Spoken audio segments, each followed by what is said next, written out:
Hi guys, this is Hirosaki. This story is all about what if Naruto became a legend. When the seal broke and he opened his eyes, he had hoped to see his friends standing around him, welcoming him back to life. But now he's in a different time and all of his friends have long since passed away. Now the only thing he can do is put what he has been trained to be to good use and serve the galaxy from the shadows. Before we start, kindly like and subscribe to this channel and look over the description box for the author of this amazing storyline. Welcome aboard. Chapter 1, Crash Landing. Talking. Thinking. Biju/Reaper talking. Biju/Reaper thinking. Geth, news, and intercom. Location, Thesha atmosphere. It was a quiet time on the Shield of Athame. The ship was a cruiser assigned to the protection of the Asari home world of Thesha, a routine job that nearly every ship in the Asari fleet had to do. It was either protecting Thesha or the Citadel. The only difference was that the Citadel had a mixture of the fleets. The Shield of Athame had been doing the job for the better half of 3 months and its crew was waiting for the chance to get out into space and do an actual mission. Thankfully, at least to them, they weren't the only ones who were doing this. There were a good number of ships protecting Thesha, although most people thought it would be suicidal to even try and attack the planet, partly because of the ships. On this particular ship, its captain, one Arsmini Banai, was fast asleep in her bed. She had just gone through a long and incredibly boring shift on the bridge, so all she wanted to do was have a nice long sleep. Unfortunately for her, that wasn't in the plan. "Captain, we need you on the bridge," the voice of one of the crew rang through the intercom. Arsmini heard it, but she didn't want to respond. The voice was making her be awake and she didn't want to be awake. She wanted to be unconscious, completely and utterly. "Captain, we need you on the bridge," the voice spoke again. She groaned and accepted the inevitable. She was going to have to be awake. "I'm on my way," she said as she rose from the bed, stretching out the kinks in her body. "But if there isn't a good reason to why I have to be awake right now, someone is going to be getting an ass whooping." She liked sleeping. She wanted to go back to sleeping. Acknowledged, Captain, bridge out." The intercom went dead, leaving her alone in the room. She slowly stumbled over to her own personal coffee machine and began making a cup. Despite what the rest of the galactic community said about humans, they could all agree that they had a good way of getting you up in the morning. She took a sip of the precious brew and swallowed it, allowing it to jumpstart the rest of her body. It was her personal blend, having learned it from a Mac who claimed that it would get the caffeine hit her quicker, and considering she had been using it for the past year, she was sure it worked. As she came awake, she finished the rest of the cup. Placing it down on the table, she quickly put on her uniform and made her way to the bridge. As she walked through the hallways, her crew bowed their heads in acknowledgement as she passed. They were a good crew and she respected them. That was important for a ship. She came across 2 crew members gossiping. "I heard the Systems Alliance had colonized another planet in the Traverse," the one on the left said. "Another one?" asked the one on the right. She was leaning against the wall with her arms crossed. She looked more relaxed than the other. "That's the 3rd planet this month." "How many planets do they need anyway?" "I don't know," she replied, shrugging her shoulders. "You'd think they would be having kids every 10 minutes the way those colonies fill up." "I know, right? So, who's protecting the colony?" "Those, what was the word, Shinobi people?" she asked, frowning in puzzlement. "The correct word is shinobi," Arsmini said, interrupting their conversation and catching them by surprise. "And the 2 of you had better be off duty if you're gossiping in the hallways like a couple of school children." She didn't mind if they did that, but only when they were off duty.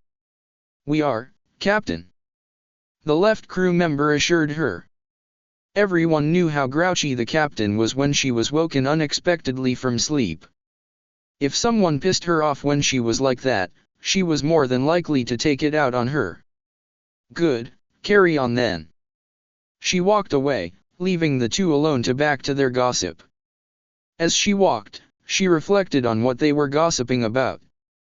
Ever since they had come onto the galactic stage, the humans had been colonizing planets like they were about to go extinct. That policy kept annoying the hell out of the other races who wanted to colonize a planet, only to find that the humans had already gotten there. Personally, she didn't think the humans weren't so bad.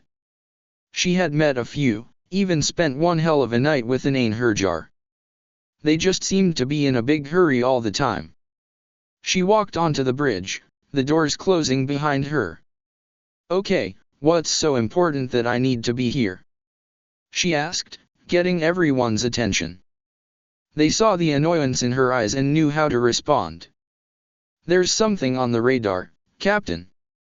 It's been coming this way steadily for the past hour and doesn't show any signs of slowing down or stopping at all, her XO explained from her seat. She quickly hit a few buttons on the console next to her. A hologram appeared overhead, showing what looked to be a white meteor sailing through space. The odd thing about it, besides its coloring, was that it was a perfect sphere and looked to be the same size as the cruiser. How far away is it? She asked, walking over to her own chair. There was enough room on the bridge for two people to walk side by side. About 20, maybe 25 minutes away, the XO promptly answered. There was nothing she saw that required her to be on the bridge. What exactly is the problem here, Falna? She asked, calling her XO by her first name. You woke me up because of some white meteor that coming this way?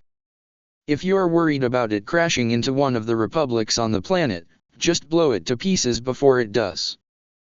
That's why they were here, to protect Thesha. Even from meteors. That's not why I had you come up here, ma'am. Then why am I up here? She asked again, getting grouchier by the second. She could hear her bed calling her.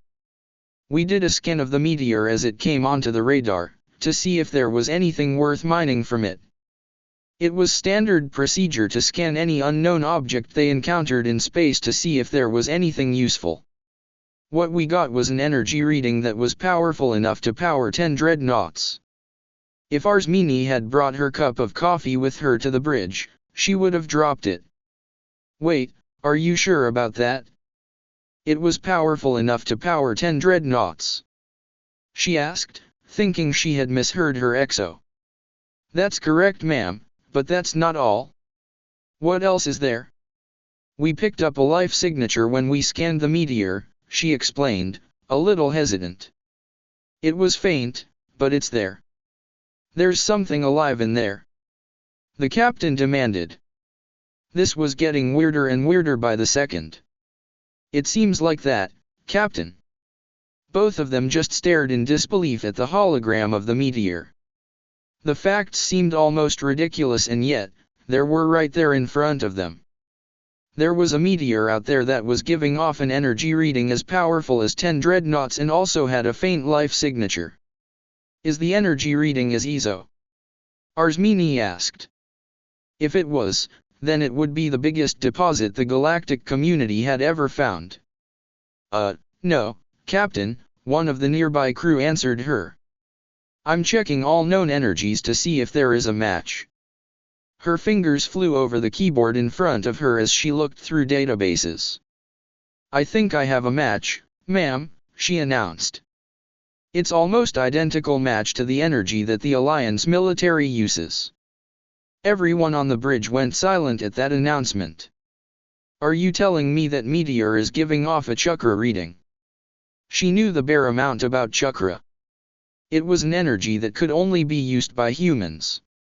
It was also the reason why they were able to beat the Turians back off Shangzi within 2 weeks during the Relay 314 incident and easily defeat the Batarian invasion in the Skylian Blitz and shaming the hegemony afterwards with the Iron Left and the Silent Right. Yes, ma'am, there are a few differences, but as far as I can tell, they are enough to not make it completely identical. Her grouchiness turned onto something else. "Oh great, you know what happens next," she muttered to her exo. "Ma'am?" asked Falna, unsure of what she meant.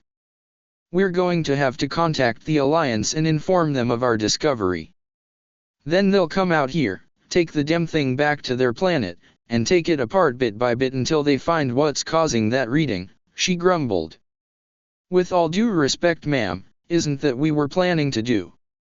She threw a mock glare at her exo, but it soon turned into a smile.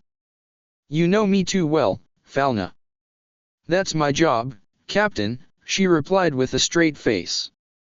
She could understand where Arsmini was coming though. When it came to the study of chakra, there was none. The Alliance kept the secrets of the energy close to the chest and refused to let anyone who wasn't a human study it. If the Asari republics could get their hands on the meteor and somehow figure out how it was giving off the reading, they could be the ones to discover how chakra worked. That would, in turn, make the captain and crew of the Shield of Athame either famous or rich. Perhaps even both. All of a sudden, a warning klaxon began going off. "What's going on?" Arsmini demanded as the bridge had red lights flashing all around them. "It's the meteor, ma'am. It's gaining speed," a nearby crew member shouted. "If we stay where we are, it'll hit us in 7 minutes. Lila, engage thrusters, and get this ship ready to move." She barked out an order. Her XO leapt out of her chair and ran over to a nearby console, checking the readings over the crewmember's shoulder. "Yes, ma'am," her pilot replied, hitting a rapid sequence of buttons around the helm. The ship hummed to her response. "Is there any way we can damage that thing?" she asked the crew member monitoring the weapons.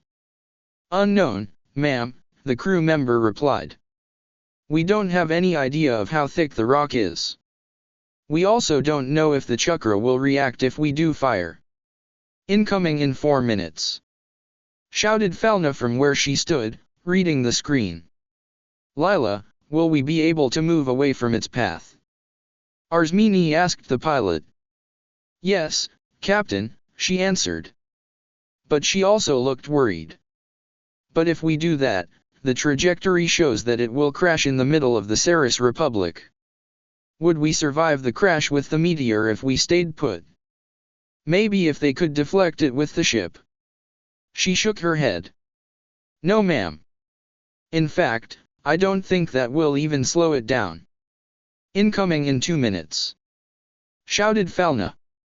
Arsmini looked around the bridge and saw that everyone there was watching her. She was the captain.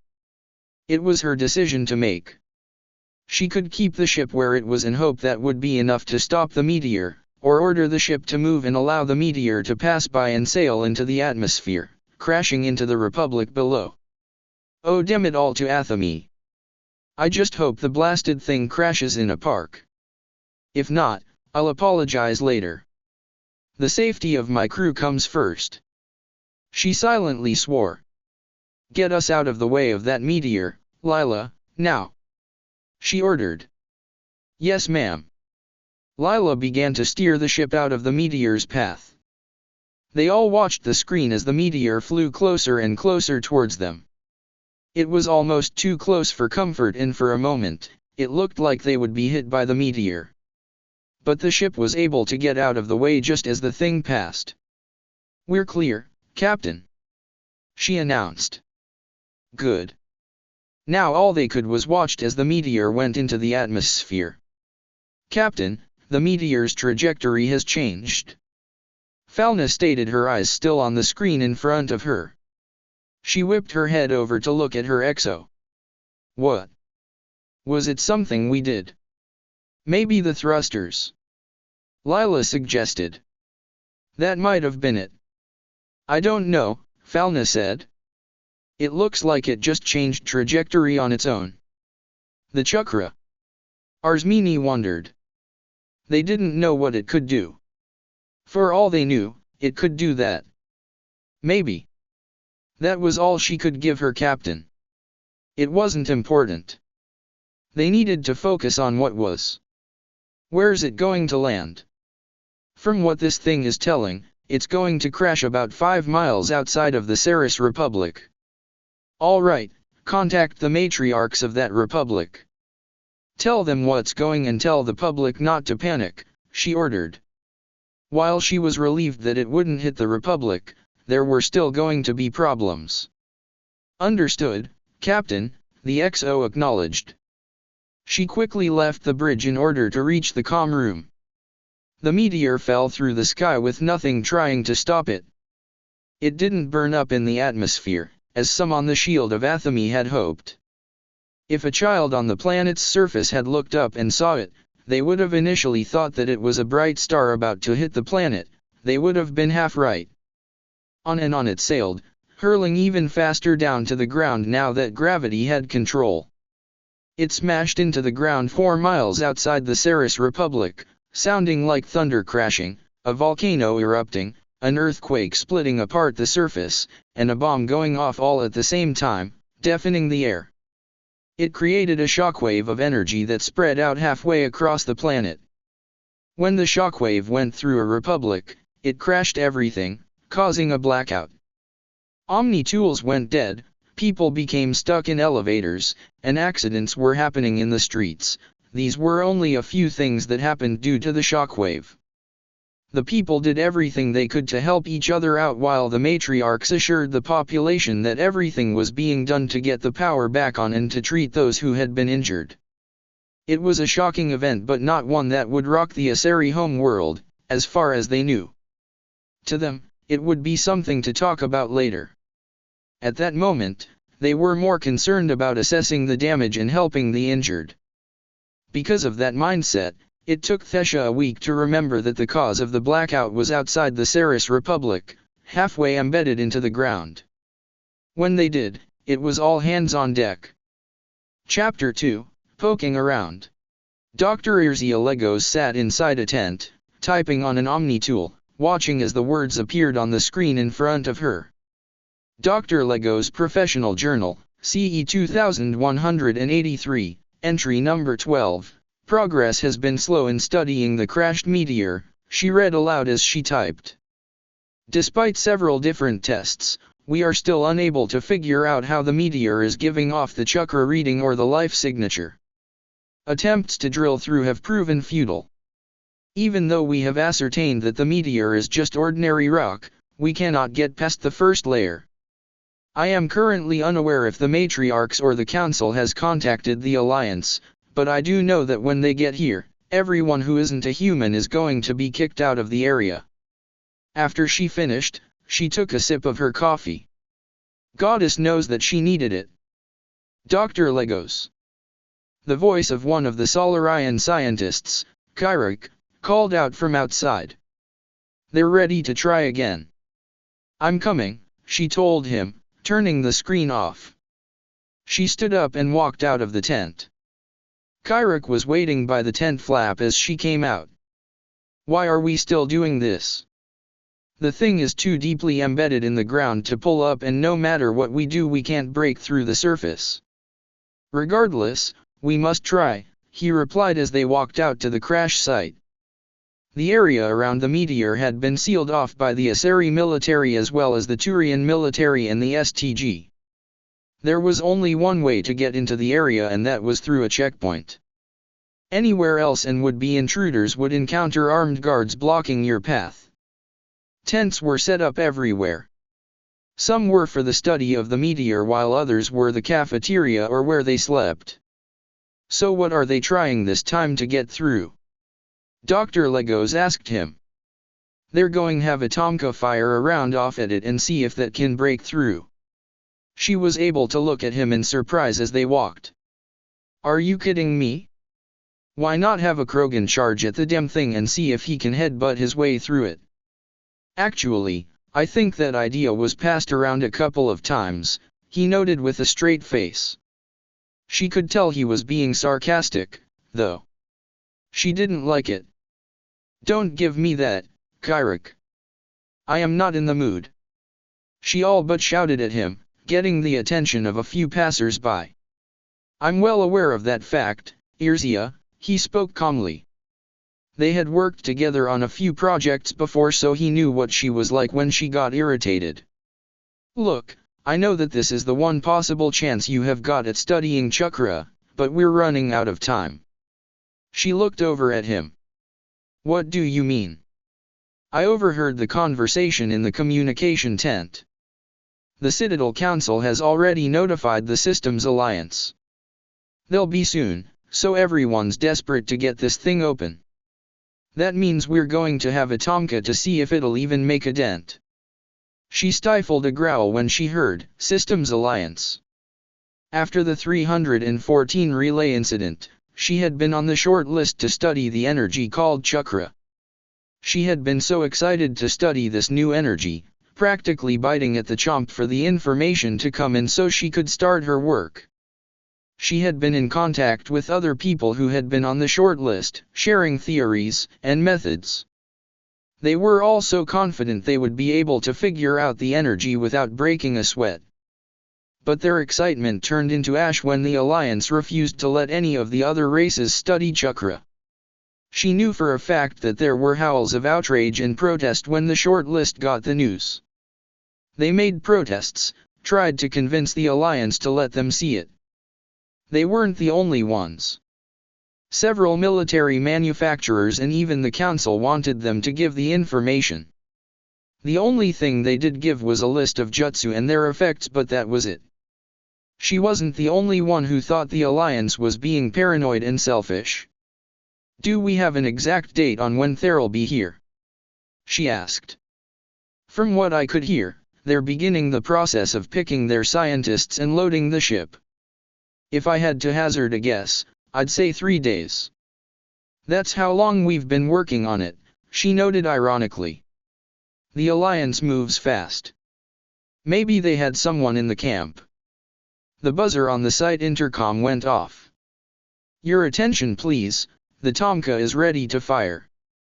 Please get out of the way and make sure your ears are protected," the voice of one of the grad students rang through the intercom. Everyone around Irzia and Kairak began to hurry to find cover. There was a very good reason why they did that. A Tomka was easily one of the more powerful tank-like vehicles in known galaxy. There was a well-known story about the Krogan rebellions that accurately described the power of a Tomka. A Turian frigate had cleared the atmosphere on the planet they were fighting.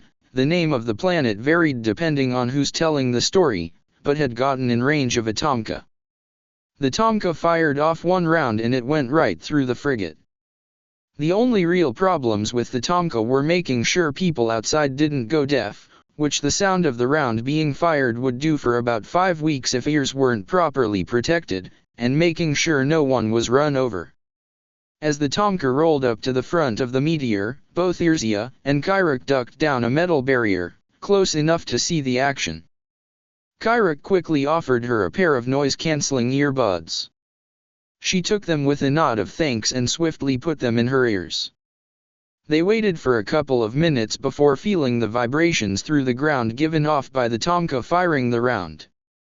When the vibrations stopped, they stood up away from the protection of the barrier. "Did it work?"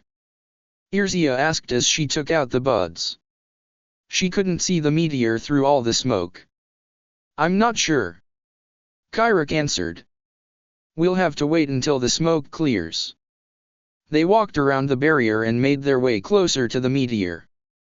They were joined by the other scientists as well as the security teams and technicians. They were all walking with a sense of hope and eagerness. Maybe this time, the meteor would break and they would be able to retrieve what made the readings. But that feeling was wasted when the smoke cleared and they saw nothing had changed. The meteor looked the same as before. "Well, there goes that idea," Irzia muttered to herself as the others around her groaned at the failure. Now that the show was over, people went back to their own business. Honestly, who thought a Tomka would be a good idea? "Be nice, Dr. Legos," Kairak told her. People were still around, so he had to remain professional. A lot of them thought that it would work. Sometimes brute force works better than calculated methods. She gave him a look. I'd never thought I hear those words come from a Solarian, much less you. Well, you do learn something every day. Okay, everyone back away. The head of the security detail, a Turian, shouted over the din. Go about your business while we get the Tomka out of here. The crowd dispersed a little quicker at that order. He signaled the drivers to slowly turn around and drive out of the area. As the Tomka left, the Asari and Solarian turned around and walked away. So what do you think they'll try next? Irzia asked her friend. Have a ship in orbit drop a bomb on top of it. That's highly unlikely. I doubt the project leaders would be able to get that permission from the matriarchs, he replied, completely serious. As they kept walking through the area, she gave a depressed sigh.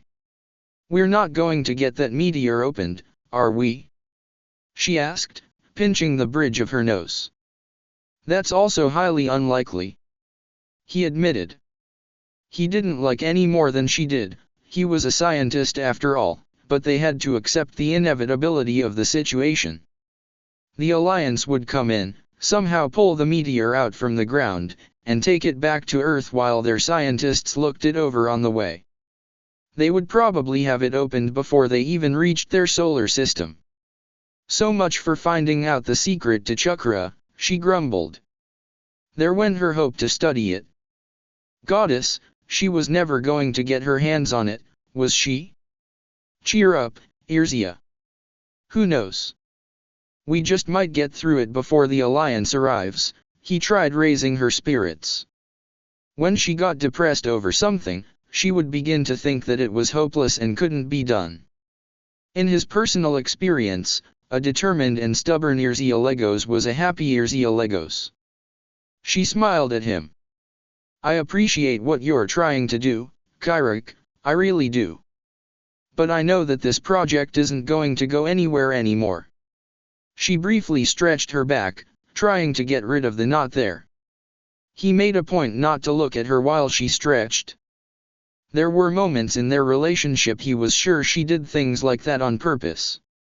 Well, don't show that attitude for a while, he said as he looked towards the checkpoint. A few people might think you were acting weird. He smiled a little bit and promptly stepped to the side. Huh? What are you talking about? She heard what could only be described as a high-pitched squeal and the patter of feet running across earth. Before she knew it, her left leg was suddenly a lot heavier than her right. Looking down, she saw a small Asari child attached to it. Hi, Auntie Irzia, the child said with a big grin. She was missing a tooth which added to her adorableness. She couldn't help but smile back. Hello to you too, Hanabi, she replied. Do you mind getting off my leg? I kinda need it. No way. I like it here. Hanabi Legos. Her father's voice rang out as he ran up to the three of them. What have I told you about running up people and grabbing their legs? He demanded. He was a human dressed in a simple shirt and jeans.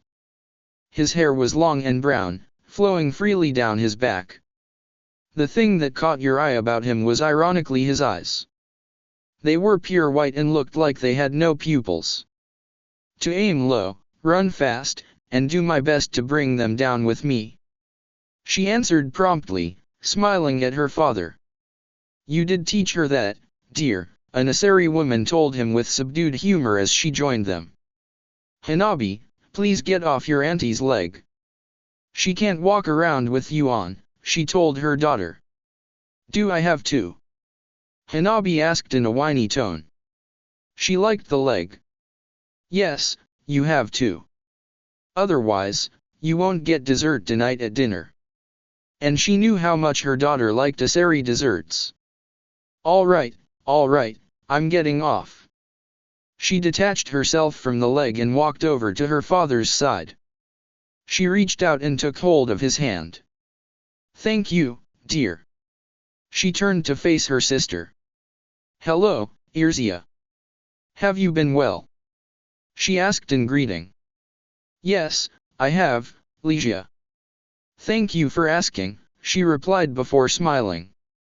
Aren't you going to give your big sister a hug?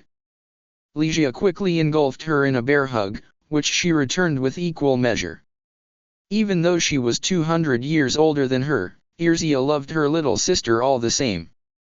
When they broke the hug, she looked over at the human standing in silence and the smile dimmed a little. Niji, she greeted him a little stiffly. Dr. Irzia, he replied in the same fashion. The two of them had never really seen eye to eye. According to him, he was a shinobi who was on indefinite leave, which made no sense to her. She only knew that he was supposedly from a notable and famous clan from Earth and that had something to do with his eyes, which she had learned was called a Kekii Genkai, probably would be the only thing she learned about chakra. But that was the only thing she knew about them. He never told her what that meant. He knew about how she wanted to study chakra and kept it from her. It caused friction between them. Kyrak could see that he wasn't needed in the group anymore. I'll be going now, Irzia, he said, getting her attention. I'll go see what novel idea they'll come up with next in order to break through the meteor. It was a pleasure meeting you three, he told Ligia's family before walking away. So how has the project been coming? Ligia asked her sister. The blackout that the meteor had caused was all over the news network. A lot of photos were shown of the chaos and confusion caused by it. They had been on their way to Thesha when it all happened, so they couldn't put off their vacation. It hasn't been going anyway, if I'm to be truthful, she answered as she led them to a nearby empty table. There were tables set up all around the area so that anyone could either take a quick break, or sit down with food and or their work. Either way, it was a way to relax for a few minutes before going back to work. We've tried every known method of drilling to get through the meteor, but nothing has worked. If that wasn't enough, we still have no idea how it's giving off the chakra reading. Wait, are you saying this meteor has chakra? Niji asked, surprised at what he heard. The astonished look on his face quickly turned into anger. How long were you planning on withholding this information? The fact he was angry got her angry too. There's no need to get riled up, Niji. The Systems Alliance has already been informed, she told him. But you still kept it hidden. You were trying to find out if you use the meteor to use chakra, weren't you? He accused her. They both knew they were settling into their old argument and they were fine about that. Well, maybe if you shared with the rest of the galaxy its secrets, maybe we wouldn't have to resort to this kind of thing, she replied with a biting tone in her voice. The Systems Alliance has told you all countless times. We are not going to hand over the secrets of chakra. There it was, the party line. She hated hearing it every time she heard it. What could be the harm? Just think of the possibilities that could if the other races happen use chakra too. So you would let the Krogan become more powerful? Or give the Batarians more incentive to raid colonies and take people away in slavery? How many people would be dead because of that? Those things would never happen. She protested, even though each scenario was quite plausible. There would be precautions against that kind of thing happening. You cannot possibly expect me or any shinobi to believe that your precautions would be enough to stop it from happening. All it would take is one slip-up, one mistake, and it's out there for every single pirate, slave trader, murderer, and who knows what else to use. Oh, like you don't already have those problems within your own species. She snapped, rising from her seat. That's enough. Ligia suddenly shouted, stopping the both of them from continuing the fight. Their hands were clenched and it honestly looked like they were about to come to blows. What is the matter with you two? She demanded. We're a family, we don't need to be having the same fight our governments are having with each other.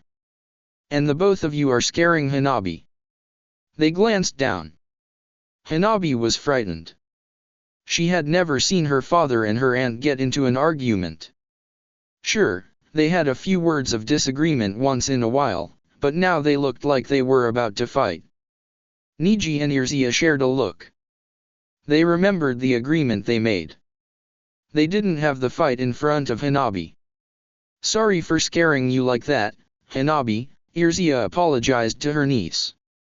Your father and I didn't mean to do that in front of you. It's okay, she replied, trying to be cheerful again. You and Daddy don't share the same opinion, that's all. She started looking uncertain. The adults saw the expression and became concerned. What's the matter, Hanabi? Niji asked his daughter. She looked at them all. Well, I had an idea. If the big rock was giving off chakra, then maybe Daddy could take a look at it. What good would it do if your father looked at it? Irzia asked her niece, curious as to where this was going. You didn't know, Auntie Irzia. Well, that made sense if they talked like that about chakra. Daddy can see energy in the air with his eyes. Hanabi, what I can do with my eyes is a secret. Niji told his daughter in a reprimanding voice. It was something that was kept in the family. She knew that. But Auntie is family. She protested. If you can't tell your family a secret, then who can you tell? Wasn't that what he told her? He wanted to argue, but his daughter had a good point. That was how he taught her.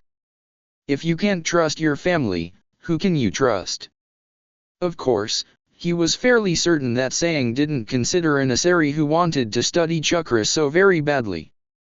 He turned to look at his sister-in-law. Can I assume I won't be arrested if I examine the meteor?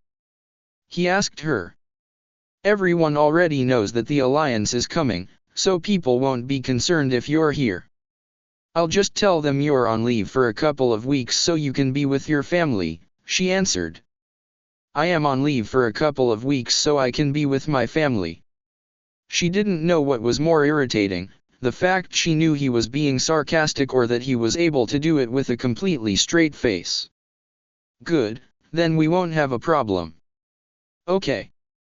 Then I expect you to keep quiet about what Hanabi told you. Fine, she agreed. It wasn't like she could to her superiors and tell them what she just heard. They would think she was losing it. And while she suspected his eyes had something to do with the Kekii Genkai, she didn't have proof. Follow me. She stood up from the seat and walked back to the meteor, her family right behind her. They were stopped by one of the security teams when they got close. Dr. Legos, what are you doing? The team leader, an Asari, asked. Have you heard about the alliance coming here? She asked in return. She nodded her head. The news has been going around the camp like wildfire. She sounded faintly annoyed. Was it because she was an Asari and this whole thing was becoming a point of pride for Thesha? If that was the case, keep it going. My brother-in-law is a shinobi on leave. He's here to take a look at the meteor and give the alliance a preliminary report when they arrive. She looked over at Niji. Is what she said true? He nodded. Yes. I am a shinobi. I can report my findings to the alliance. You have no fear of me reporting to anyone but the alliance, he assured them. That was the main fear of the council, that the secret to chakra would be discovered without their or the alliance's knowledge and be sold to the highest bidder. Very well, you may examine the meteor. She removed her finger from the trigger of her weapon. We shall be nearby if you need us, Dr. Legos, she told Irzia before walking away with her team. Cheerful, Niji remarked to himself.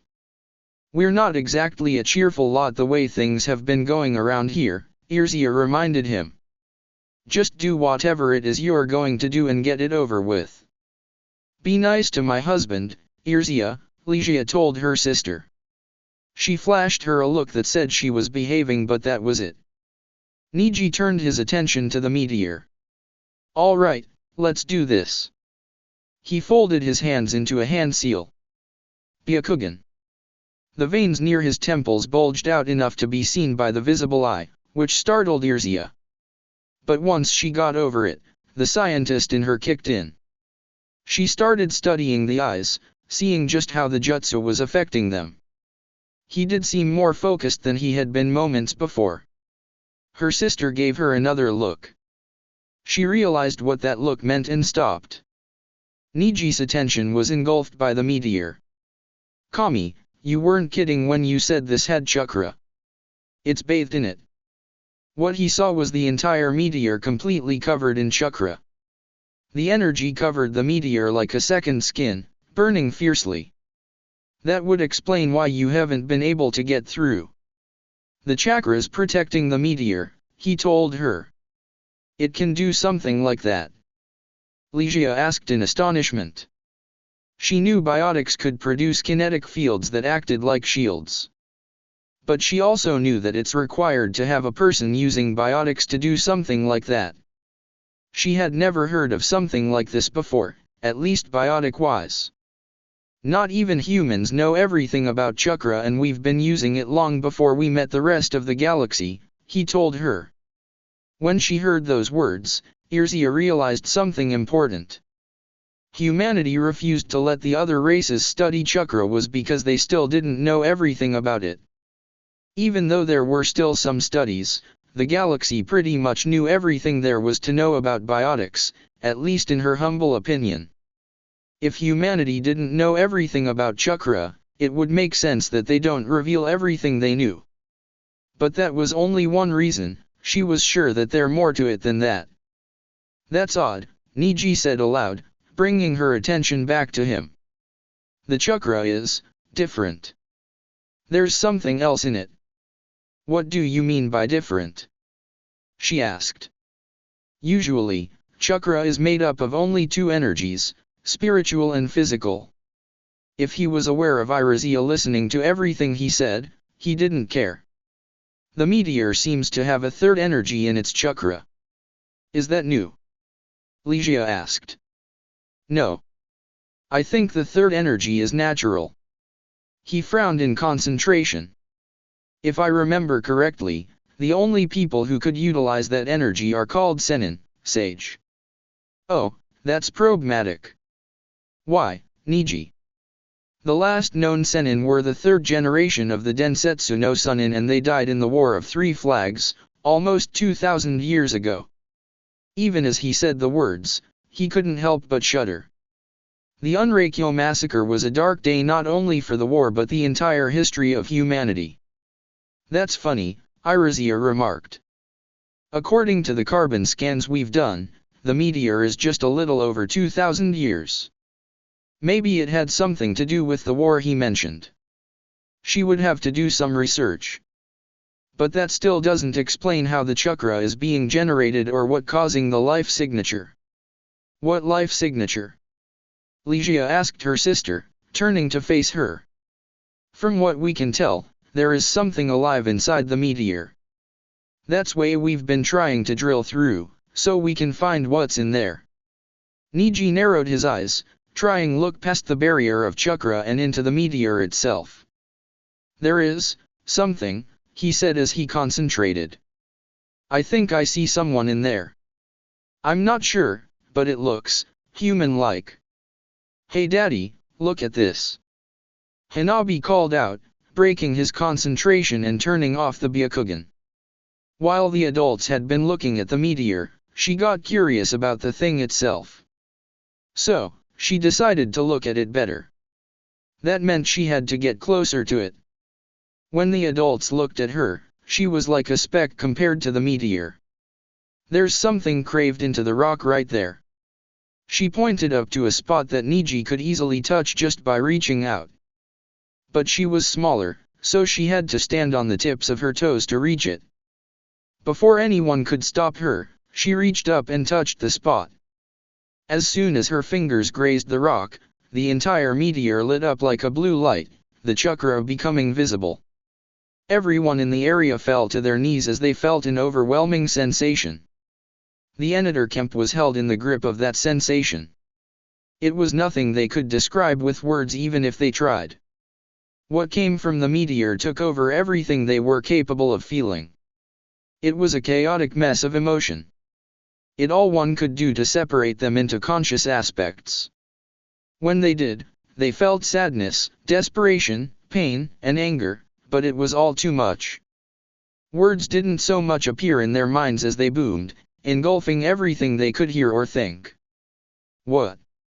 When? Where? Where? Where? As soon as it had appeared, the sensation disappeared and the chakra faded from sight. People all around the site were getting back on their feet, albeit shakily, and were wondering what exactly happened. Hanabi! Ligia screamed out loud as she saw her daughter on the ground, completely still with her eyes closed. Both she and Niji bolted to their daughter and picked her up off the ground. A nearby security team ran over and called for medical transport after seeing her in their arms. Hanabi's family waited outside a room in the top hospital in the Saris Republic.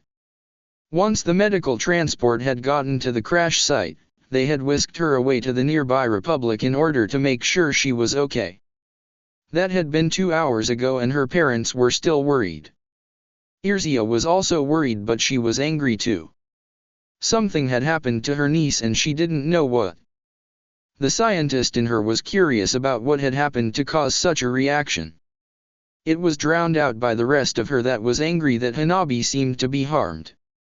She was half tempted to take what biotic power she had and hurl at the meteor for what it might have done to her niece. The only reason she didn't was because it was one of the first things tried to open the meteor. Any and all biotic powers were simply bounced back. When the doctor came out of the room, Niji and Ligia all but leapt out of the seats. "Is my daughter okay, doctor?" Ligia asked her. Irzia also stood up with the question written on her face. "Yes, whatever happened to her just made her fall unconscious, that's all," the doctor assured them. Both parents breathed sighs of relief. "Thank you, Kami," Niji said. He was not, by any means, a religious man, but he gave his thanks to whoever listened and watched his back. "However, there are 2 things that concern us," she continued. "We did a scan to see if there were any internal injuries and we found no traces of Izo in her body." The news stunned the 3. "That's impossible," Irzia protested. There was good reason for the protest. It was a well-known fact that an Asari was a natural biotic.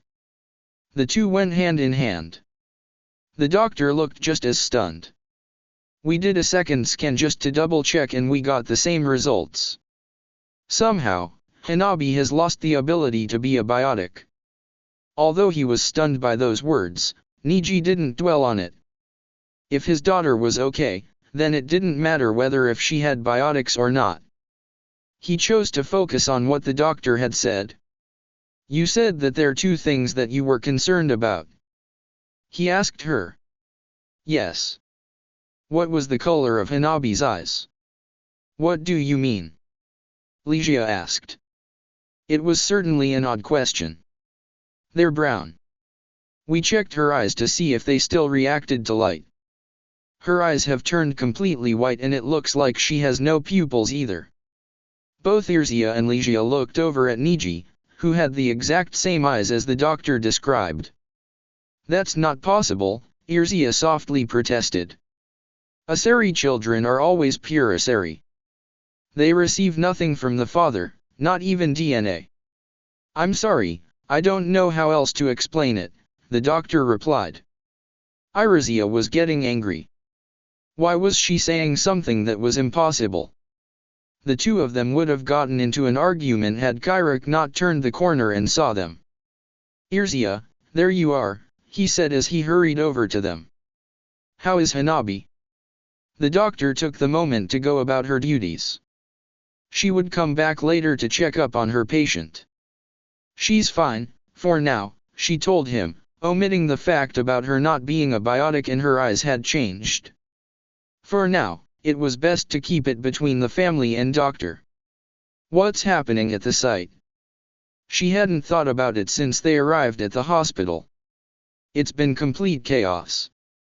After you and your family left, everyone's been in a tizzy trying to figure out what caused that reaction from the meteor.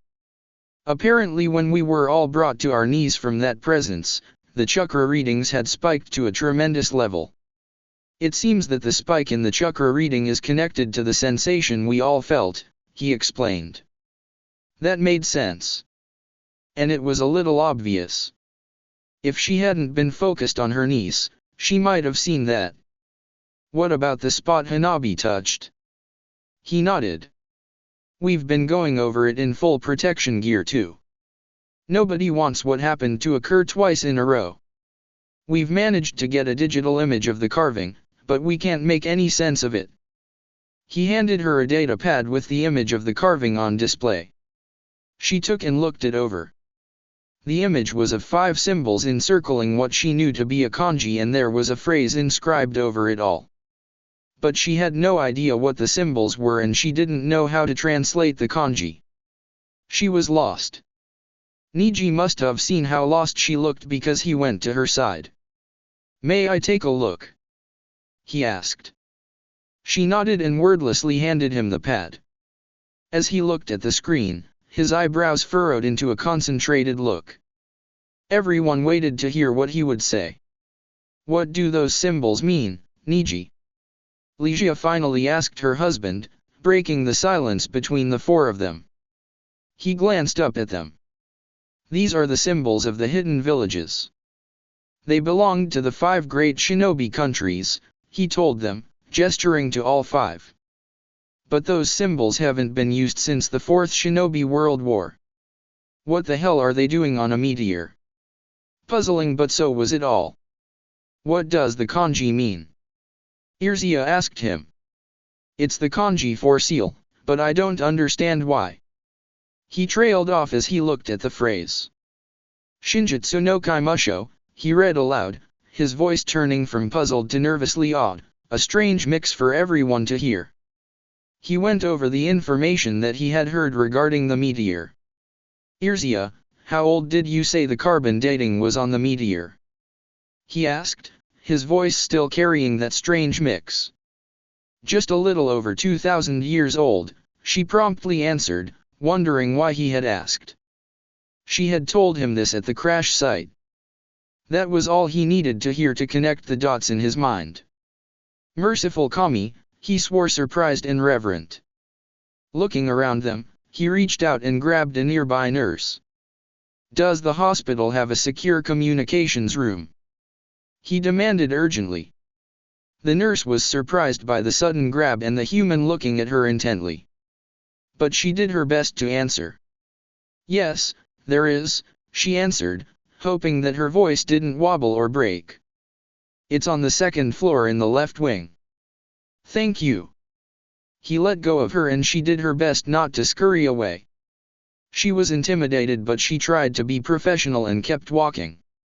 Ligia looked at her husband. Why was he asking that kind of question? "Why do you need a communications room, Niji?" "I'm sorry, Ligia, I really am. But I can't tell you right now.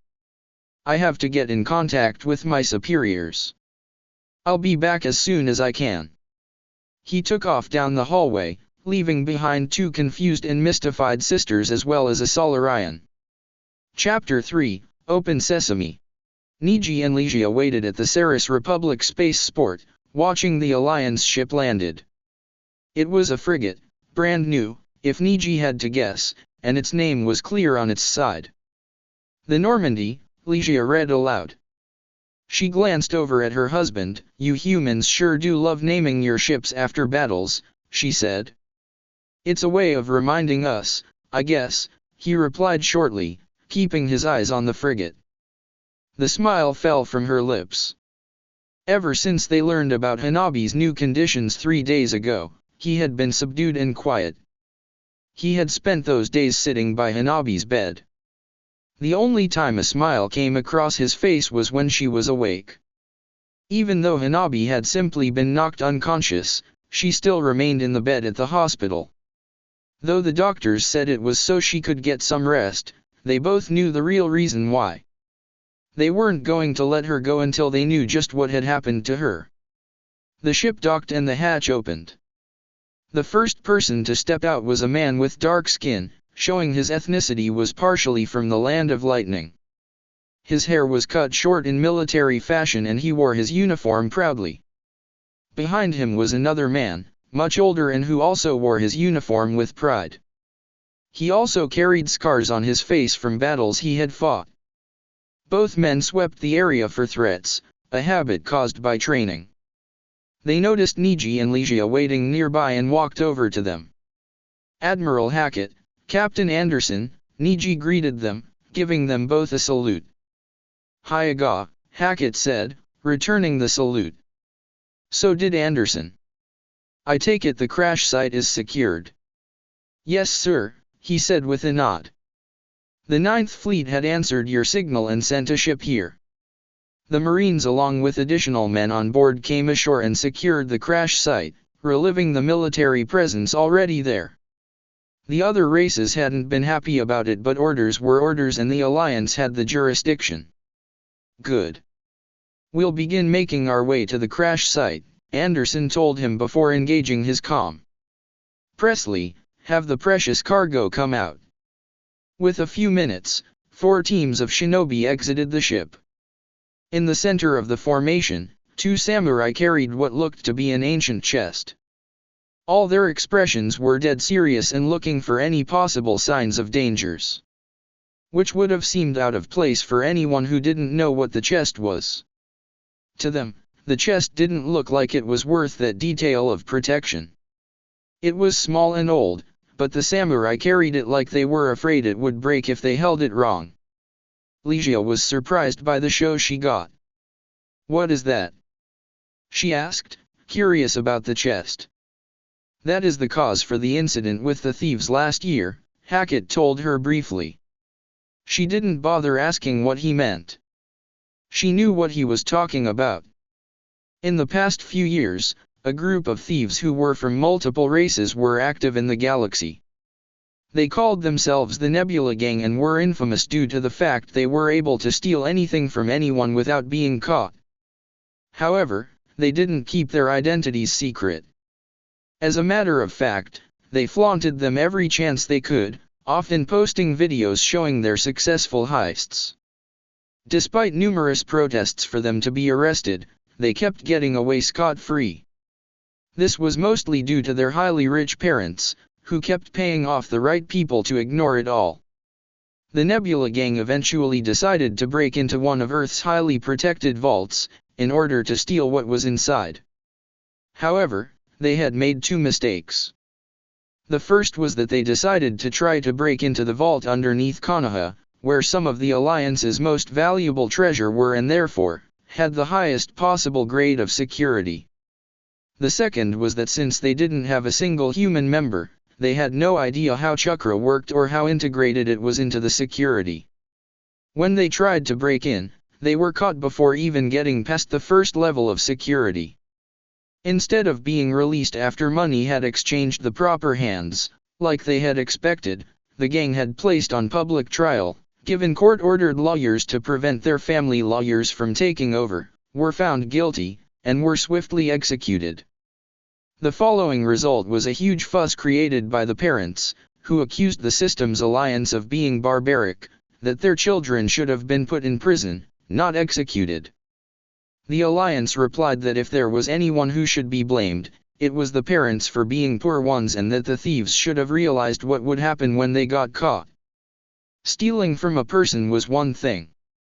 Trying to steal from the alliance itself, breaking into a vault to steal items considered priceless, was not something they were going to tolerate.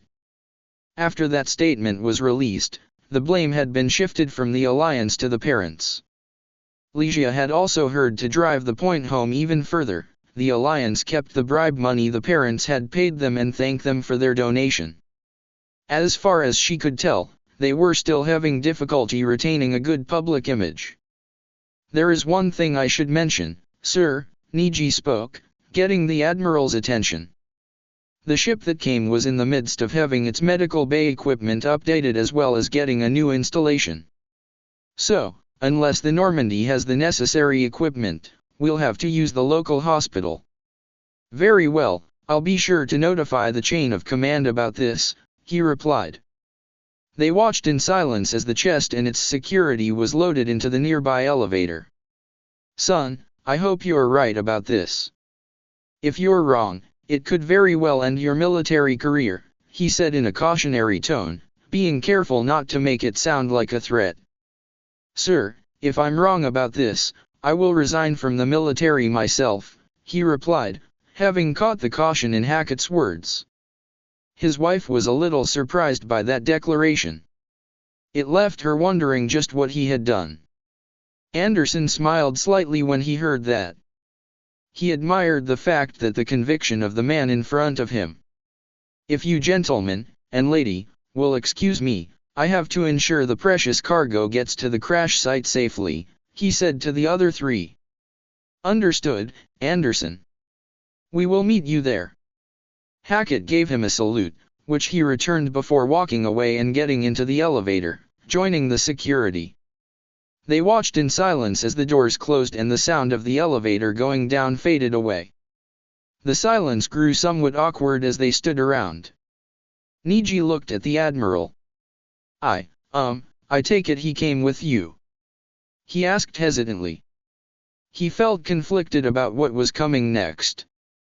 While he was for the opportunity, he wished it was under different circumstances. "Yes, he did," the Admiral answered. The hatch opened again and more people stepped out. While some of them wore uniforms and some didn't, Ligia saw they all shared the same eye color of pure white, the same color her husband had. They walked in a formation, protecting a single person in the center. They stopped in front of the three and stepped to the side, letting the person who they were protecting step forward. Though he was older and held a calm expression on his face, he was a dead ringer for Niji. "Admiral Hackett, I thank you for providing me and my guard travel to Thesha," he said. "It was no trouble at all, Lord Hisashi." He smiled briefly before turning his gaze onto Niji.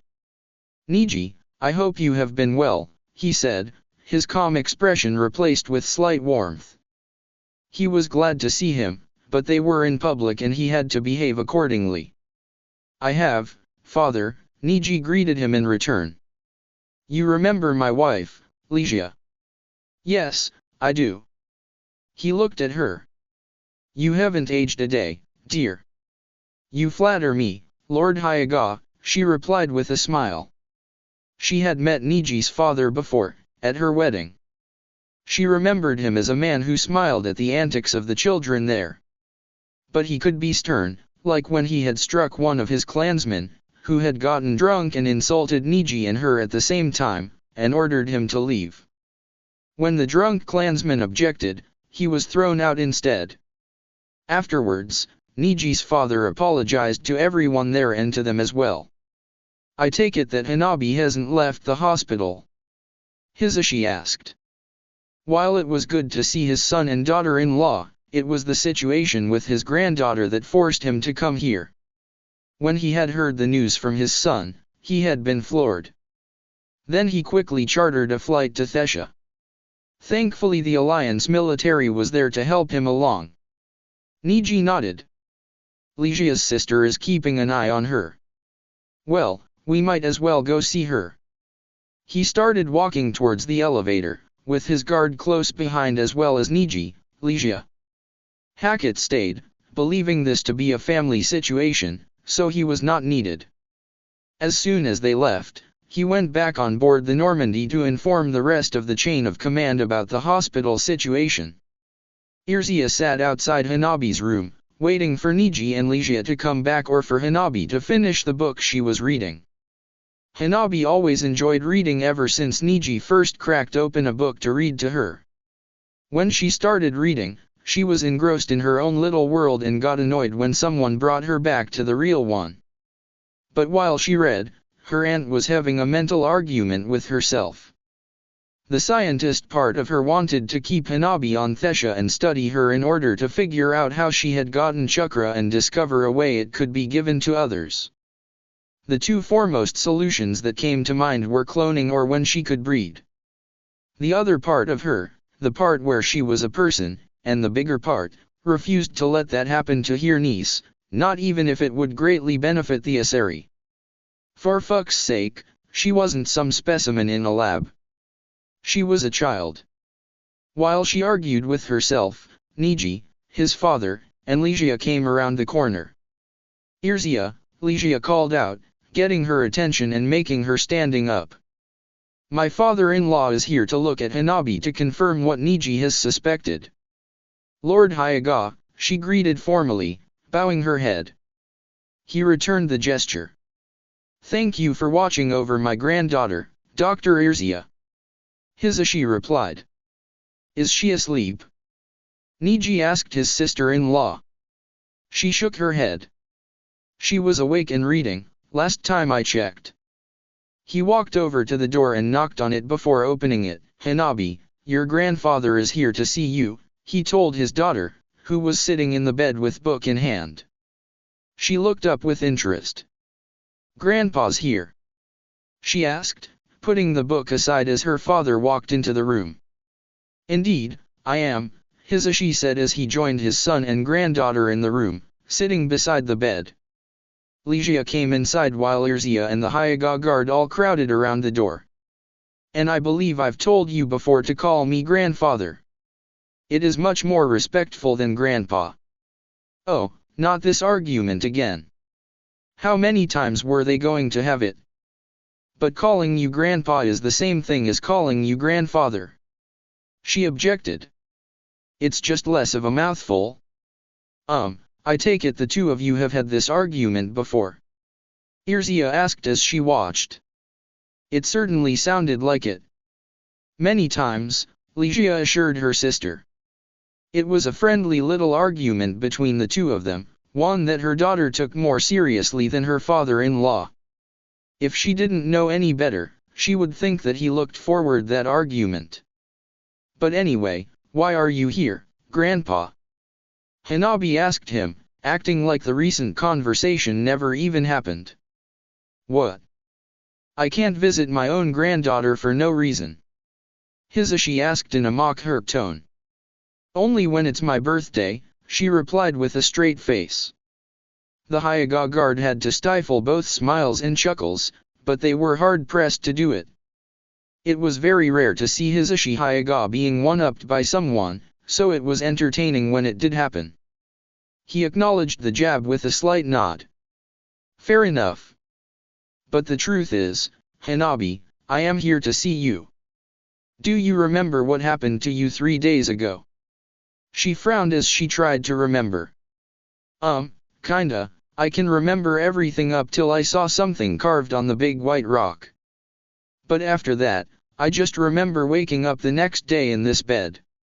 I kept telling the nurses and doctors that I was fine, but they keep ignoring me," she finished with an annoyed huff. "Yeah, I've had my fair share of that," he said with a warm smile, remembering his days as a shinobi. He spent days in the hospital, insisting that he was completely fine and was ignored by the professionals.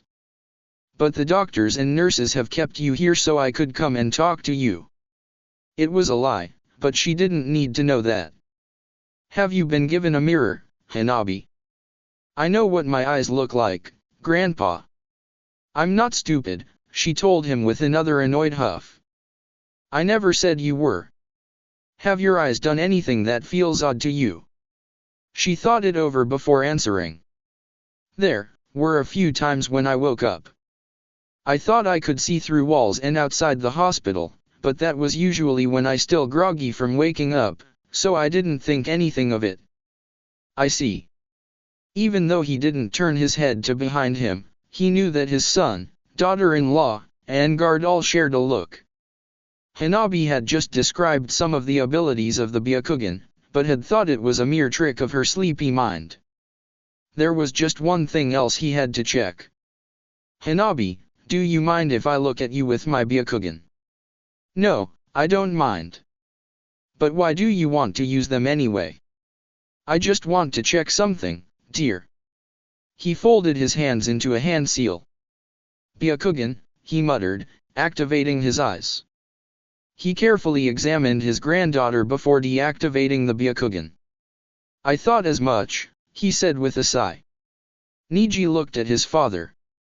"Does she have he asked, leaving the question hanging. Yes, she does. I have what? Hanabi asked, curious about what they were talking about. She also felt a little scared. What are you two talking about? Hanabi, you know that you don't have any more Izo, right? Niji asked his daughter. When she nodded, he continued. Well, it seems that it's somehow been replaced with chakra. The look of stunned silence and wonder on the faces of the Asari in the room would have been a little funny, if it wasn't such a concerning issue. I have chakra. Hanabi repeated before breaking out a grin. Cool. How much chakra does she have? Ligia asked. If her daughter had chakra, she had to know how much she had. She has just enough to activate her Byakugan. She also has enough to climb trees or walk on water and do the basic 3 jutsu. But that's it. Hisashi told her as well as everyone else. Irzia took everything she heard and mentally filed it away. She did have a question, though. Niji, why didn't you examine Hanabi yourself? She asked. You had more than enough time to do that in the past 3 days. Just because I can see chakra, doesn't mean I can measure how much there is, he defended himself and his actions. My father's much better at it than I am and I thought he should know about this. But how did she even get chakra in the first place? A lot of people will want an explanation for this. She amongst them. If I had to guess, I would say the meteor somehow sensed she had a human father and activated it, Hisashi answered. The looks from the Asari ranged from speculative to disbelief. Hanabi was the latter. Grandpa, Asari children don't get anything from the father. We're always born as 100% Asari, Hanabi told him, unconsciously lapsing into the same tone of voice her teachers used when they were explaining the concept in school. She hated that tone when they used it. Her grandfather didn't mind the tone. Don't be so sure about that, Hanabi. Just because you are 100% Asari, doesn't mean there isn't something of your father in you. He helped sire you, so you are of his blood. Maybe the meteor sensed this and somehow used its own chakra to activate your own. The fact that it had natural energy mixed probably helped. It might have sounded flimsy but it was what he was thinking. So, what happens now? Asked Ligia, sounding almost sacred. It was like she didn't want to hear the answer. The matriarchs as well as the council will want Hanabi to either stay on Thesha or be moved to a Citadel science station so her chakra can be studied and possibly be replicated, Irzia told her sister. The scientist in her supported the idea, hoped that they would be selected to be a part of the team that studied her. The rest of her shouted that that was their niece and they shouldn't do that. She looked horrified by that. They can't do that. The mere thought of her daughter being cooped up in a cage or an empty room made her both equally terrified and enraged. They cannot and will not, Ligia, Hisashi assured her. I will not allow it. The sisters looked at him like he had said something both odd and retarded. His guards looked more uncertain about it. What do you mean by that, Lord Hyaga? One of them asked a bit hesitantly. As of this moment, as soon as Hanabi is discharged from the hospital, she and her family are coming with us back to Earth so she can learn how to harness and properly utilize her chakra, he declared with absolute authority. While looks of relief appeared on Niji's and Ligia's faces, Irzia wasn't so sure about that. I don't think the council will let that fly, she pointed out. Technically speaking, she's an Asari, so she would have to listen to what the matriarchs tell her. She is also a member of the Hyaga clan. As the head of the clan as well as her grandfather, I can decide that she is to come with us and your council would not have any legal ground to stop me. She knew he had a point. When the Citadel Council recognized and welcomed the alliance to the galactic community, they also welcomed the laws of humanity, which included the law of the clan head having final say about anyone in his clan. But she also knew that the council wasn't about to let a chance like this slip out of their fingers. They're probably going to argue that point for all it's worth, she told him. And what would happen once she becomes a shinobi? Odds are they'll try to make her show them how to do it, or let them study her. She deliberately left the possibility of her becoming breeding stock, both due to the fact that Hanabi and her parents were still in the room. When she becomes a shinobi, she'll become accountable to the Alliance, just like every one of its soldiers, he told her. And that meant she would be responsible to never divulge secrets to enemies, even if she had to go so far as to kill herself to do it. That included the secrets of chakra. It was one of the many reasons the council races knew so little about chakra. Lord Hizashi, there is a possibility it might not be enough, one of the guards said. She might accidentally say something about chakra to someone who would then take it to the council. What are you implying, hero? Niji asked the guard suspiciously. We could always use that jutsu, he suggested. While he didn't say it out loud, every Hyuga there knew what he was talking about, the Hyuga Soke no Juinjutsu, Hyuga main family's cursed seal technique. A jutsu that had a dark part with the Hyuga clan, the formula to it had been sealed away in a location known only to the head of the clan. Niji instantly glared at him. That jutsu is forbidden. You know it and I know it. Neither the elders or the Alliance would even consider the notion of allowing us to unseal and use it. Hiro stayed firm. I'd think they'd make an exception this time. That wasn't the right thing to say. Had several others of the guard not stopped Niji from leaping at him, he would have been dead from several ruptured organs. Niji! Cried Ligia as she watched her husband struggle against the guards holding him back.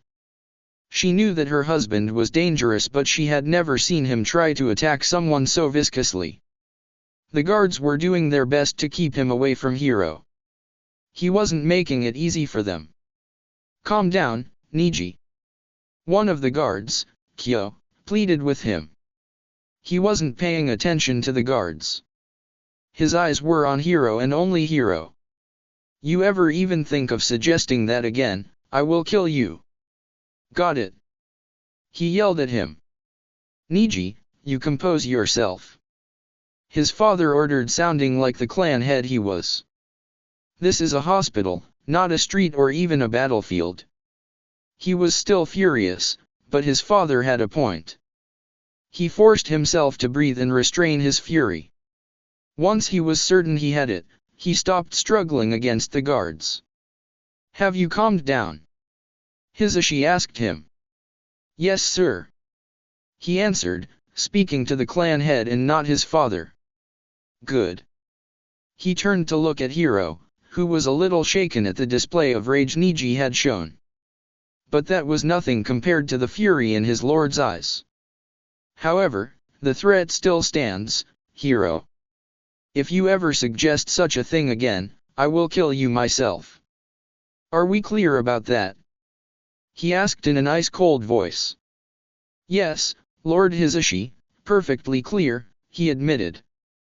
He knew just how dangerous his lord could be when he was mad. He had been at Niji's wedding. Excuse me, but I'm still here, Hanabi declared from her bed, getting the attention of everyone in the room. Besides, I'm not stupid enough to tell someone about a secret I know to keep quiet about, she said as she looked at Hiro, furious indignation shining brightly in her white eyes. My apologies, Lady Hanabi, he said, deciding to be a little more formal than needed. The last he wanted was to earn the unending ire of the clan head, his son, and his granddaughter all at the same time. Plus, Hanabi looked very much like her grandfather in that moment. Besides, you all haven't asked what I think of all this and what I want to do, she pointed out. If she was what the talk was all about, shouldn't she be involved in it? They had been talking like she wasn't even in the room. The adults in the room had the decency to look embarrassed. She called them out and they hadn't even realized that they were doing it. Then what do you think about all of this then, Hanabi? Niji asked his daughter. It's obvious, isn't it? I want to be a shinobi. She declared brightly.